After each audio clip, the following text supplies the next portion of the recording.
Student, my name is Manish. आज मैं लेकर आया हूँ एमपी बोर्ड कक्षा 12वीं विषय रसायन विज्ञान चैप्टर नंबर 2 सॉल्यूशन विलयन का दूसरा रिवीजन।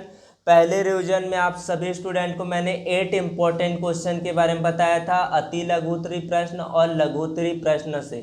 साथ ही साथ आपको बताया था ब्लूप्रिंट के बारे में, 5 सालों के अंतर्गत किस ब्लूप्रिंट के आधार पर इस चैप्टर से प्रश्न पूछे गए थे। तो इस चैप्टर में 5 सालों के अंतर्गत अति लघुत्तरी प्रश्न, लघुत्तरी प्रश्न यानी कि वेरी शॉर्ट आंसर और शॉर्ट आंसर के क्वेश्चन ही पूछे गए थे। 2 अंक के प्रश्न और 3 अंक के प्रश्न थे।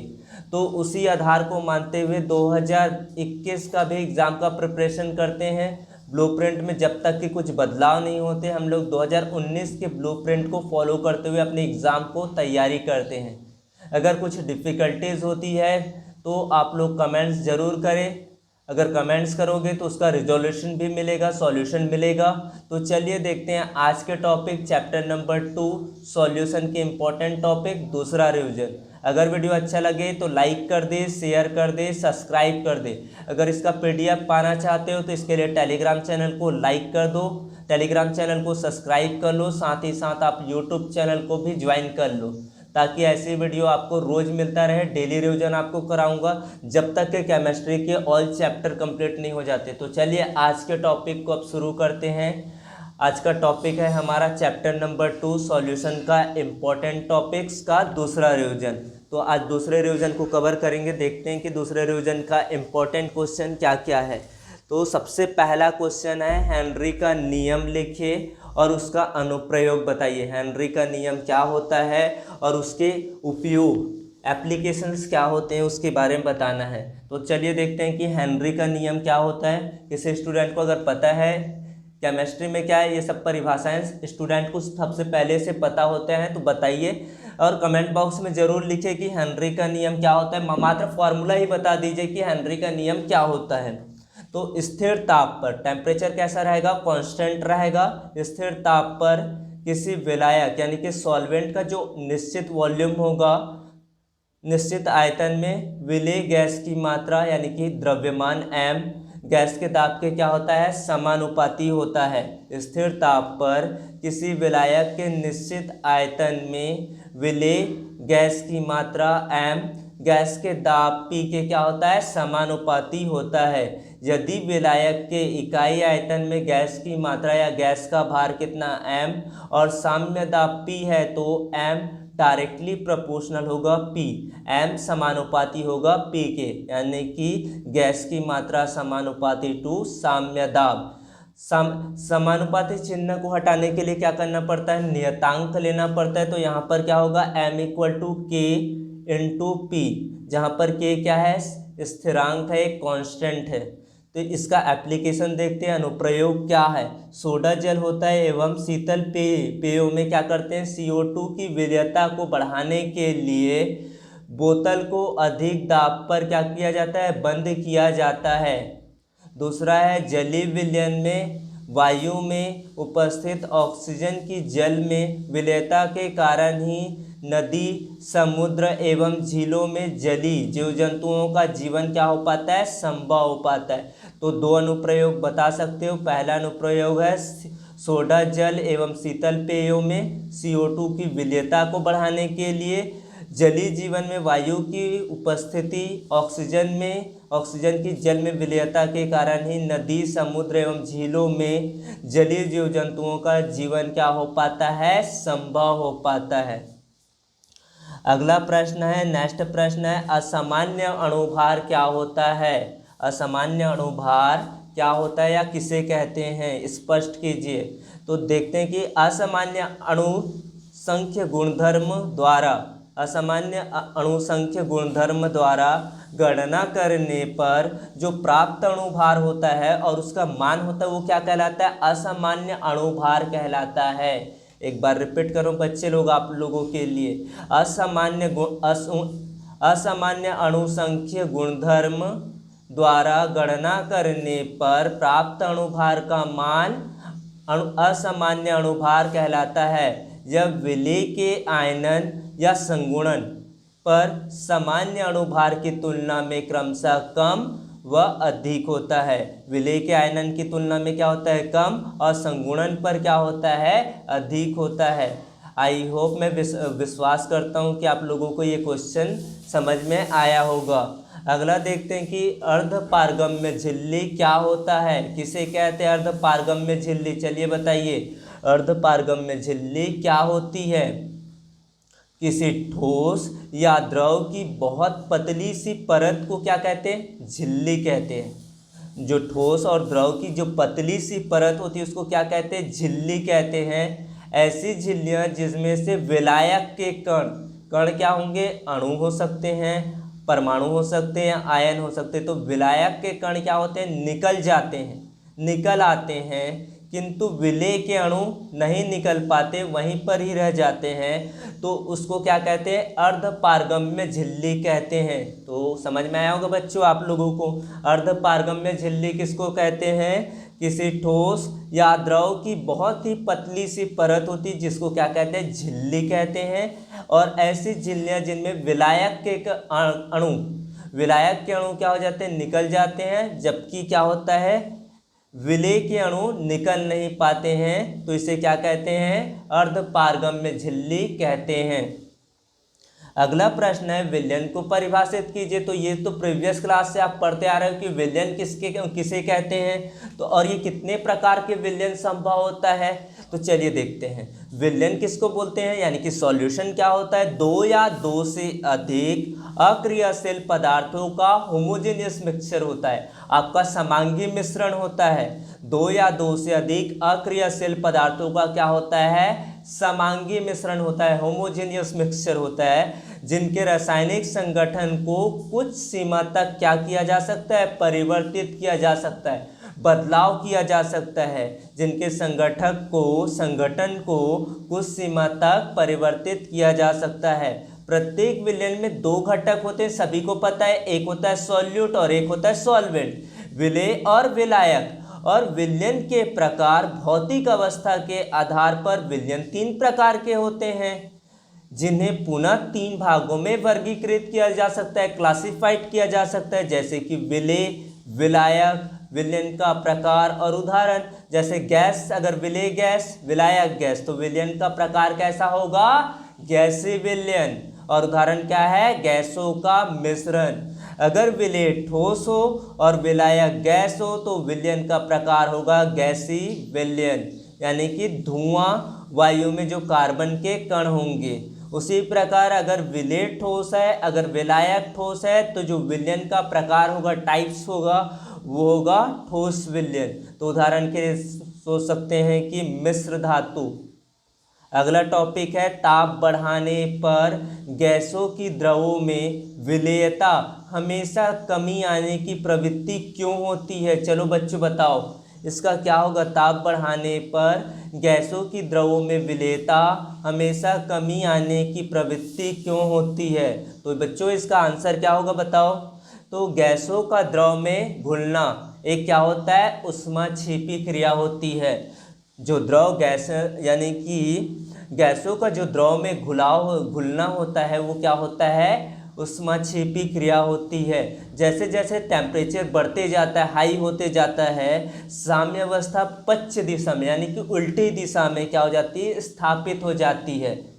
गैसों का द्रव में घुलना क्या है बच्चों, एक ऊष्माक्षेपी अभिक्रिया है। जैसे जैसे ताप बढ़ते जाता है तो क्या होता है, साम्य अवस्था पश्चिम दिशा में क्या हो जाती है, स्थापित हो जाती है। अगला देखते हैं, प्रश्न क्रमांक 6 क्या है, विलयन के अणुसंख्य गुणधर्म किस कारक पर निर्भर करता है, किस फैक्टर पर ये इन्फ्लुएंस होता है, बताइए। विलयन के अणुसंख्य गुणधर्म किस कारक, किस फैक्टर पर निर्भर करता है। अणुसंख्य गुणधर्म विलयन में उपस्थित, जो विलयन होता है, विलयन में क्या उपस्थित होता है बच्चों, विलेय, विलेय के मूलों की संख्या पर क्या करती है, निर्भर करती है। तो एक बार याद कर लो आप लोग, अणुसंख्य गुणधर्म विलयन में उपस्थित विलेय के मूलों की संख्या पर निर्भर करती है।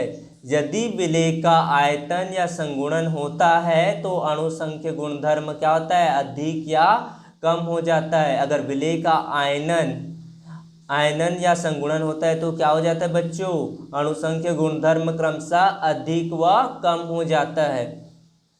अगला टॉपिक देखते हैं, परासरण की क्रिया पर ताप का क्या प्रभाव पड़ता है। ताप का परासरण जो क्रिया होती है उसका क्या प्रभाव पड़ता है, क्या इफेक्ट पड़ता है, आप लोग बताओ।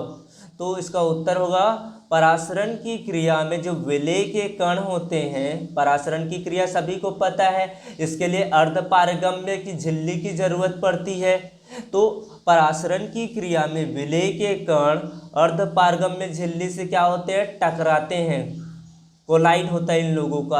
अर्धपारगम्य झिल्ली से क्या होते हैं, टकराते हैं, और टकराने की गति जितनी अधिक होती है, टकराने की गति क्या होती है, जितनी ज़्यादा होती है, परासरण की क्रिया उतनी ही क्या हो जाती है, तेजी से बढ़ जाती, तीव्र हो जाती है। ताप वृद्धि विलेय के कणों, विलेय के अणुओं की गति में क्या करती है, वृद्धि करती है। ताप क्या होती है, ताप जब वृद्धि करते हैं तो विलेय के अणुओं में क्या कर देती है, वृद्धि कर देती है, बढ़ा देती है। अतः परासरण की क्रिया की गति में भी क्या हो जाती है, वृद्धि हो जाती है। तो परासरण की जो क्रिया होती है, विलेय के कण अर्धपारगम्य झिल्ली से क्या होते हैं, टकराते हैं, और जितना ज़्यादा टकराते हैं परासरण की क्रिया भी उतनी ही क्या हो जाती है, बढ़ जाती है। तो ताप वृद्धि विलेय के अणुओं की गति में क्या हो जाती है, वृद्धि करती है, और परासरण की क्रिया की गति भी क्या हो जाती है बच्चों, बढ़ जाती है। अगला टॉपिक देखते हैं, 8वां प्रश्न, आयनिक ठोस द्रव अवस्था में विद्युत के चालक होते हैं लेकिन ठोस अवस्था में नहीं, क्यों, बताइए बच्चों क्या होगा। आयनिक ठोस द्रव अवस्था में विद्युत का चालन करते हैं जबकि ठोस अवस्था में नहीं, ऐसा क्यों होता है, चलिए बताओ आप लोग। तो इसका उत्तर होगा, ठोस अवस्था में आयनिक यौगिक गति करने के लिए, ठोस अवस्था में जो आयनिक यौगिक होते हैं वो गति करने के लिए स्वतंत्र नहीं होते हैं, उनके पास ये गति नहीं कर पाते, स्वतंत्र नहीं हो पाते, इंडिपेंडेंट नहीं होते। इस कारण ठोस अवस्था में आयनिक ठोस क्या होते हैं, विद्युत का चालन नहीं करते। आयनिक यौगिक गति करने के लिए क्या होते हैं, स्वतंत्र नहीं होते ठोस अवस्था में, सॉलिड स्टेट में। इस कारण वो होता है आयनिक ठोस विद्युत का चालन नहीं कर पाते। आयनिक ठोसों का निर्माण धन आयन और ऋण आयन के त्रिविम विन्यासों में प्रबल बलों के बनने से होता है। तो एक चीज और समझ में आ गया कि आयनिक ठोस का जो निर्माण होता है वो किस तरह से होता है, धन आयन और ऋण आयन के जो त्रिविम विन्यास होते हैं उसमें प्रबल बलों के बनने से होता है। तो कठोर या क्षणभंगुर प्रकृति होने के कारण साथ साथ इनका गलनांक व क्वथनांक क्या होता है, ज़्यादा होता है। मेल्टिंग पॉइंट और बॉइलिंग पॉइंट इनका क्या होता है, हाई होता है। ऐसा क्यों होता है बच्चों, क्योंकि इनमें धनायन और ऋणायन होते हैं। कठोर व क्षणभंगुर प्रकृति होने के साथ साथ इनका गलनांक और क्वथनांक क्या होते हैं, हाई होते हैं, उच्च होता है। 9वां प्रश्न है, क्या कारण है कि तापक्रम में वृद्धि से गैस जल में कम विलेय होती है। क्या कारण है, तापक्रम में जो वृद्धि होती है उससे गैस जल में कम विलेय होती है, ऐसा क्यों होता है बताओ। कारण वाले क्वेश्चन है ये सारे, रीजनिंग क्वेश्चन है। तो चलिए देखते हैं इसका उत्तर क्या होगा। अधिकतर गैसों के जो ताप में वृद्धि से, अधिकतर गैसों की ताप में वृद्धि से द्रव में क्या होती है, विलेयता घटती है। अधिकतर गैसों की जो ताप में वृद्धि करते हैं ना, उससे द्रव में क्या होती है, विलेयता घट जाती है। क्योंकि घुलना एक क्या होता है, ऊष्माक्षेपी प्रक्रम होता है, ऊष्माक्षेपी क्रिया होती है। क्योंकि घुलना क्या होता है, ऊष्माक्षेपी क्रिया होता है, और गर्म करने पर घुली हुई गैस विलयन से बाहर निकल जाती है। क्या होता है बच्चों, गर्म करने पर घुली हुई गैसें विलयन से बाहर निकल जाती है। चलो आज के टॉपिक को हम लोग एंडिंग करेंगे 10वां प्रश्न के साथ। आदर्श एवं अनादर्श विलयन किसे कहते हैं, या उनमें अंतर स्पष्ट कीजिए, कुछ भी परिभाषा या फिर इसको अंतर के रूप में पूछ सकता है। तो सबसे पहले देखेंगे कि आदर्श विलयन क्या होता है। चलो बच्चों बताओ, आदर्श विलयन किसे कहते हैं। तो आदर्श विलयन क्या होते हैं, ये विलयन ताप व सांद्रण के संपूर्ण परास में, ये विलयन ताप व सांद्रण के संपूर्ण परास में क्या करता है, राउल्ट के नियम का पालन करता है। ये राउल्ट के नियम का क्या करता है बच्चों, पालन करता है। जो अनादर्श विलयन होते हैं ये क्या होते हैं, ताप एवं दाब के संपूर्ण परास में राउल्ट के नियम का पालन नहीं करते हैं। तो आदर्श विलयन क्या होते हैं? जो राउल्ट के नियम का पालन करते हैं। और अनादर्श विलयन क्या होते हैं? जो राउल्ट के नियम का पालन नहीं करते हैं। दूसरा पॉइंट में जो होता है, इसमें एंथैल्पी परिवर्तन नहीं होता है। आदर्श विलयन में एंथैल्पी परिवर्तन नहीं होता है, जबकि अनादर्श विलयन में एंथैल्पी परिवर्तन होता है, यानी कि del H mixing equal to 0 आदर्श विलयन के लिए, और अनादर्श विलयन के लिए del H mixing does not equal to 0। जो डेल एच मिक्स होता है वो 0 के बराबर नहीं होता है। तीसरा पॉइंट में है, विलयन के बनने पर जो विलयन बनता है आयतन में कोई परिवर्तन नहीं होता है। विलयन बनने पर आयतन में क्या होता है? कोई परिवर्तन नहीं होता, कोई बदलाव नहीं होता है। और इनमें क्या होता है? विलयन के बनने पर क्या हो जाता है बच्चों? आयतन में परिवर्तन होता है। इसे किस रूप में बोल सकते हैं? Del V mix equal to 0, del V mix does not equal to 0। Del V mix equal to 0 किस विलयन के लिए होगा? आदर्श विलयन के लिए। और del V mix does not equal to 0 होगा अनादर्श विलयन के लिए। और एक और पॉइंट आपको बता देता हूँ, ये स्थिर क्वाथी मिश्रण नहीं बनाते हैं। ये स्थिर क्वाथी मिश्रण नहीं बनाते हैं, जबकि ये स्थिर क्वाथी मिश्रण बनाते हैं। तो मैंने सारे टॉपिक्स को आपको एक्सप्लेन करते हुए अच्छी तरीके से समझा दिया है। आप लोग इसको रिवाइज करो, अपने एक प्रॉपर नोट्स तैयार कर लो, और अपने एग्ज़ाम को बेहतर के लिए आप लोग रिवीजन प्लान बनाओ, और इसी तरह से हम लोग तैयारी करेंगे। आज हो सकेगा तो मैं इसका नेक्स्ट वीडियो भी अपलोड कर दूंगा, तो आप लोग वीडियो को वॉच करो और ज़्यादा से ज़्यादा लोगों तक शेयर करो। Thank you.